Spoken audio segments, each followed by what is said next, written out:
Welcome back to The Explainer, everyone, and a huge special welcome to the GeneCapsule audience tuning in with us today. Look, right now, there is this massive yet kinda quiet macroeconomic shift happening.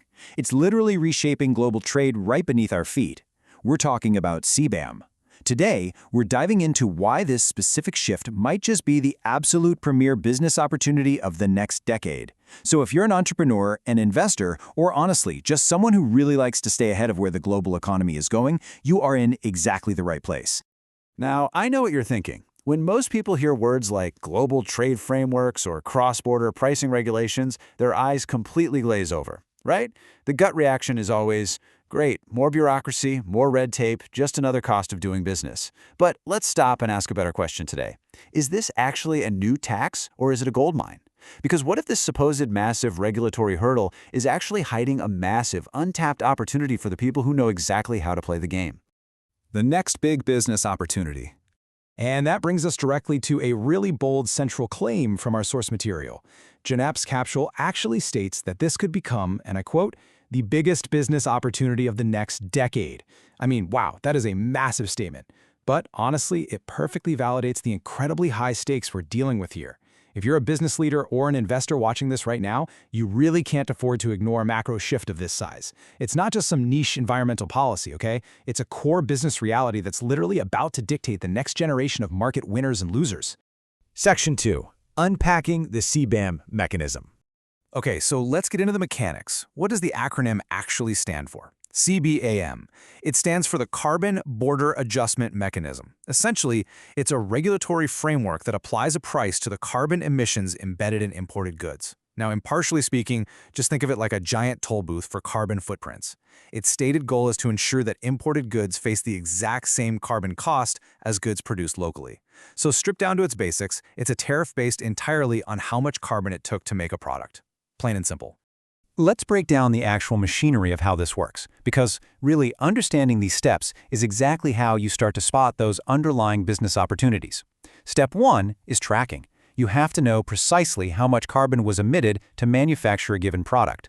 Step 2 is reporting. And guys, this isn't some back-of-the-napkin estimate. It requires hard, verifiable, standardized data all the way up the global supply chain. And finally, step 3 is adjusting. When those goods eventually cross the border, the import costs are adjusted directly based on that specific carbon footprint. Section 3. From regulation to revenue. So whenever the rules of global trade change on a scale like this, it creates massive friction. And we all know, where there is friction, there is revenue. The old traditional mindset views CBAM as just a costly compliance penalty, like a speeding ticket that you just try to minimize. But the new mindset? The new mindset treats CBAM as a major strategic market advantage. Think about it.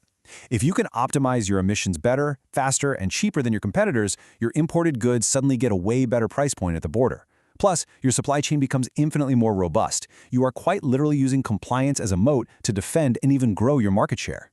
So what does this new mindset actually look like in the real world? Well, we're looking at 4 massive emerging revenue streams right off the bat. First up, advanced carbon tracking software. Companies are going to desperately need tools to monitor all this complex global data. Second, specialized compliance consulting. Thousands of companies are going to need expert guidance to navigate these totally new rules. Third, low carbon manufacturing innovations, right? Because if you can physically produce goods with less carbon, you instantly have a pricing advantage at the border. And fourth, supply chain auditing. Trust and verification of all this data are going to be absolutely paramount. These are entire global industries poised to just explode as they race to solve the friction created by this new mechanism. Section 4. The 10-year timeline. Now, don't make the mistake of thinking this opportunity is like 50 years down the road. It's not. It builds incredibly fast across a very specific window. In year 1, it's all about initial data and reporting needs. The immediate demand right now is for the software and the consultants to just figure out the baseline metrics. Then, by year 5, direct costs and disruptions actually start phasing in. This is when unprepared companies will be scrambling and paying huge premiums, while the prepared ones just swoop in and capture that market share. And then by year 10, full implementation and total market restructuring. The entire global trade board is going to be completely reset, with the demand for solutions accelerating non-stop as the mechanism reaches its full force. The absolutely crucial takeaway here is simple, really. Early adopters will define the market. Moving proactively right now, during these early data and reporting phases, is the single most critical step for any forward-thinking business leader. I mean, if you wait until year 5 or year 10 to finally figure out your strategy, the market rules and the dominant players will have already been set in stone by your competitors. You'll be way too late. Section 5. Seizing the CBAM advantage. 10 years. That is the exact length of this upcoming decade of opportunity. It is a finite window, but man, it is a massive one. 10 years is more than enough time to build a multi-billion-dollar tech company in the carbon tracking software space, or to completely re-engineer an international supply chain so you consistently outprice your rivals.